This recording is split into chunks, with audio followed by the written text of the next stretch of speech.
ఈ వీడియోలో మనం 3 ప్రింటింగ్ అంటే ఏంటో తెలుసుకుందాం. నార్మల్ ప్రింటర్‌లో పేపర్ మీద ఇంక్ ప్రింట్ చేస్తది. అదే 3 ప్రింటర్‌లో ఇంక్ బదులు ఫిలమెంట్ ఉంటది. అదే ప్లాస్టిక్ మెటీరియల్. దానితో ఆబ్జెక్ట్‌ని లేయర్ బై లేయర్‌గా బిల్డ్ చేస్తది.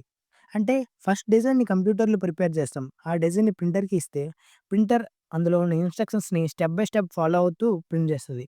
ఈ ప్రింటర్‌తో చాలా రకాల ఐటెమ్స్ అయితే చేయొచ్చు. Tools, toys, gifts and machine parts కూడా. Mostly PLA, PETG, TPU and ABS, nylon 66 ఇలా కొన్ని మెటీరియల్స్ అయితే ఉన్నాయి. దాన్ని అయితే వాడతారు. అండ్ రీసెర్చ్ గూడా చాలా జరుగుతా ఉంది దీనిపై. ఈ టెక్నాలజీని స్కూల్స్‌లో, ఇండస్ట్రీస్‌లో అండ్ ఈవెన్ కస్టమ్ గిఫ్ట్ మేకింగ్‌లో గూడా వాడతారు. ఇది బిగినర్ ఫ్రెండ్లీ. బేసికల్లీ సాఫ్ట్‌వేర్‌లో డిజైన్ చేయడం, స్లైసింగ్ అండ్ ప్రింట్ చేయడం 3 స్టెప్స్ అనుకోండి. మీ దగ్గర 3డీ ప్రింటర్ లేకపోయినా మన డ్రీమ్ ప్రింట్స్‌కి డిజైన్‌ని పంపితే మేము ప్రింట్ చేసి పంపిస్తాం. 3డీ ప్రింటర్ గురించి ఇంకా క్వెషన్స్ ఉంటే కామెంట్‌లో అడగండి. డ్రీమ్ ప్రింట్స్‌ని ఫాలో అవ్వండి. ఇంకా ఇంట్రెస్టింగ్ కంటెంట్ కోసం.